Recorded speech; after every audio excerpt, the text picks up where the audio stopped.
একটা প্রতিশ্রুতির আসল দাম ঠিক কতটা হতে পারে? চলুন আজ একটা পুরনো কিন্তু ভীষণ প্রাসঙ্গিক গল্পের মধ্যে দিয়ে এই প্রশ্নটারই উত্তর খোঁজার চেষ্টা করি। এই কাহিনীটা শুধু একজন মানুষের না, এটা আসলে বিশ্বাসের, মানে ভরসার শক্তির গল্প। ভাবুন তো একবার, একটা কথা রাখার আসল মূল্য কি? এমন একজন মানুষ ছিলেন যার জন্য এই একটা প্রশ্নের উত্তর খুঁজে পেতে জীবনের ২০-২০টা বছর লেগে গেছিল। তো চলুন সেই গল্পটাই শোনা যাক। গল্পের যে মূল চরিত্র, তার নাম হাসান। জাগতিক ধন সম্পদ বলতে কিছুই ছিল না তার, কিন্তু তার ছিল সম্মান, যেটা আসলে অমূল্য। আর এতটাই ছিল যে চরম অভাবের মধ্যেও গ্রামের সবাই তাকে চিনত হাসান আমানত তার নামে, মানে বিশ্বাসী হাসান। কারণটা সহজ, তার কাছে রাখা কোনো জিনিস বা দেওয়া কোনো কথা কোনোদিনও এদিক ওদিক হতো না। আচ্ছা, হাসানের এই পুরো ব্যাপারটা বুঝতে গেলে একটা শব্দ বোঝা খুব জরুরি, আর সেটা হলো আমানত।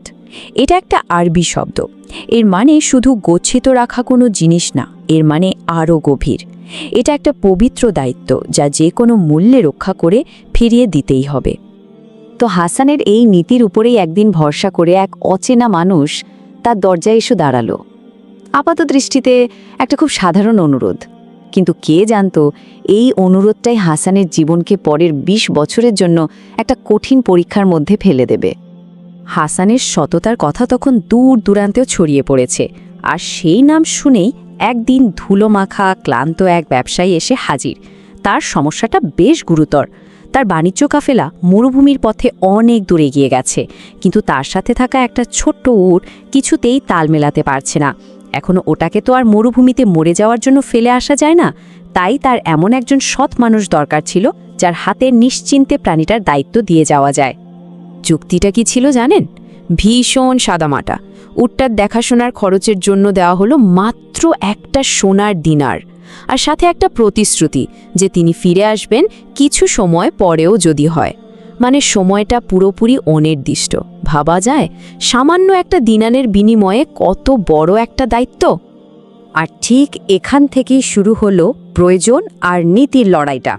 হাসানের স্ত্রী ফাতিমা সোনার দিনারটা দেখে তো ভাবলেন, যাক এবার হয়তো অভাবটা একটু কমবে। কিন্তু হাসান শুরু থেকে একেবারে স্পষ্ট। তিনি স্ত্রীকে বললেন, দেখো, এই দিনার আমাদের খাওয়ার জন্য নয়, আর এই উট আমাদের নয়, এটা একটা আমানত। এরপর মাস গড়িয়ে বছর কেটে গেল।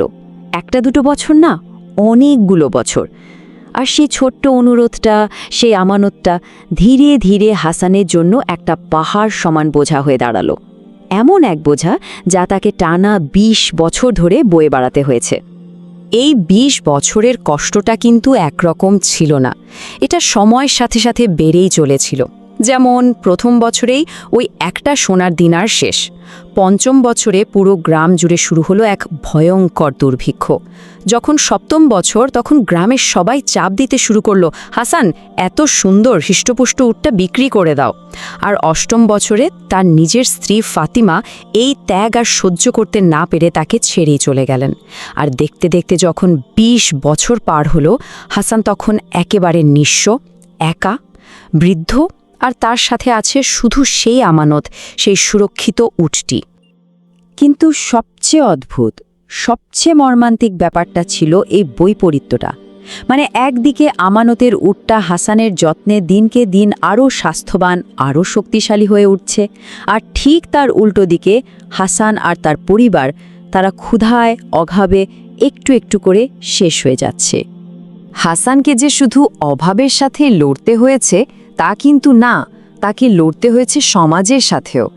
গ্রামের লোকজনেরা তাকে নিয়ে হাসাহাসি করত, বলতো পাগল। ভাবুন একবার, সবাই তাকে বোকা ভাবছে, যে কিনা এক অচেনা লোকের পশুর জন্য নিজের সন্তানদের পর্যন্ত না খাইয়ে রাখছে। হাসান পুরোপুরি একা হয়ে পড়েছিল।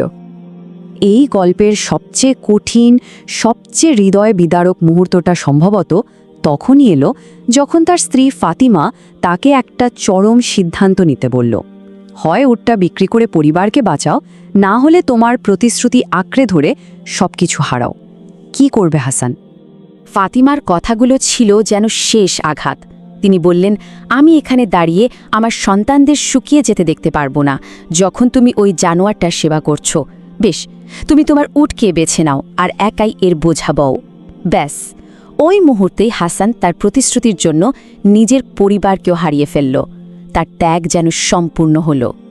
ঠিক ২০ বছর পর, যখন সব আশা প্রায় শেষ, যখন সবাই হাসানকে ভুলেই গেছে, তখনই গল্পের মোড় ঘুরল। মরুভূমির দিক থেকে এমন কিছু একটা এগিয়ে আসছিল যা কেউ কোনোদিন কল্পনাও করতে পারেনি। গ্রামের সবচেয়ে গরিব, সবচেয়ে ভাঙাচোরা কুঁড়েঘরটার সামনে এসে থামল এক বিশাল জাঁকজমকপূর্ণ কাফেলা, সোনা দানা রত্নে বোঝায়। গ্রামের সবাই তো অবাক। সবার মনে একটাই প্রশ্ন, এই রাজকীয় কাফেলাটা এখানে হাসানের দরজায় কেন? কাফেলা থেকে নামলেন সেই ব্যবসায়ী, ২০ বছর আগের সেই মানুষটা। এখন তিনিও বৃদ্ধ। নেমেই প্রথমে তার চোখ পড়ল আমানতের উটটার দিকে। কি তার স্বাস্থ্য, কি তার চেহারা! এটা দেখে তার চোখে জল এসে গেল। কিন্তু ঠিক তার পরের মুহূর্তেই তার চোখ গেল হাসানের দিকে। যেই মানুষটা এই উটের যত্ন নিয়েছে তার কি অবস্থা! শীর্ণ জীর্ণ বৃদ্ধ এক মানুষ। এই দুটো ছবি পাশাপাশি দেখে তার কাছে আর কিছুই বুঝতে বাকি রইল না। তিনি একেবারেই স্তব্ধ হয়ে গেলেন। সেই ধনী ব্যবসায়ী তখন আর নিজেকে ধরে রাখতে পারলেন না। পুরো গ্রামের সবার সামনে চিৎকার করে বলে উঠলেন, এই মানুষটা নিজে না খেয়ে থেকেছে যাতে আমার আমানত খেতে পায়। হাসান, তুমি শুধু আমার একটা উট রক্ষা করনি, তুমি আমার ভবিষ্যৎ রক্ষা করেছ। আর এটা কোনো দয়া বা উপহার ছিল না, এটা ছিল হাসানের সততার পুরস্কার। ব্যবসায়ী সাথে সাথেই ঘোষণা করলেন, তার যা কিছু সম্পদ আছে তার পুরো কাফেলা, সোনা হিরে সবকিছু ঠিক অর্ধেক, মানে হাফ অংশ আজ থেকে হাসানের। কারণটা খুব পরিষ্কার। যে উটটাকে হাসান সেদিন বাঁচিয়েছিল সেটাই ছিল ব্যবসায়ীর আজকের এই বিশাল সাম্রাজ্যের প্রথম ভিত্তি। কিন্তু ভাববেন না এখানেই গল্পের শেষ। আসল পুরস্কারটা আসলে টাকা পয়সার চেয়েও অনেক বড় কিছু ছিল। আর হাসানের জীবনের আসল পরীক্ষাটা তখনও বাকি।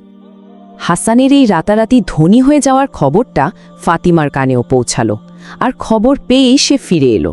সম্ভবত সে ভেবেছিল হাসান হয়তো তাকে ক্ষমা করে দেবে, আবার আগের মতো সব ঠিক হয়ে যাবে।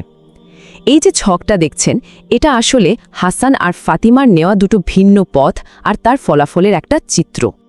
হাসান ফাতিমাকে ফিরিয়ে দিল না, কিন্তু গ্রহণও করল না। সে খুব শান্তভাবে যা বলল সেটাই হয়তো এই গল্পের মূল কথা। সে বলল, আমানত শুধু ওই উটটা ছিল না, আমানত ছিল আমাদের বাড়িটা, আমাদের সন্তানেরা। যে জীবনের তেতো সময়টা তুমি ভাগ করে নিতে রাজি হওনি, তার মিষ্টি ফলে তোমার আর কোনো অধিকার নেই। আসল আমানত ছিল আসলে পারস্পরিক বিশ্বাস আর একসাথে সংগ্রাম করার প্রতিশ্রুতি, যা ফাতিমা রাখতে পারেনি। তো এই গল্পটা আমাদের ঠিক কি শেখায়? এর শিক্ষাটা কিন্তু আজও একই রকম প্রাসঙ্গিক। দিনের শেষে আমাদের সবার জীবনেই কোনো না কোনো আমানতের উট আছে। সেটা হতে পারে কোনো দায়িত্ব, কোনো গোপন কথা বা কাউকে দেয়া কোনো প্রতিশ্রুতি। আসল প্রশ্নটা হলো, সেই আমানতটা রক্ষা করার জন্য আমরা নিজেরা ঠিক কতটা মূল্য দিতে প্রস্তুত।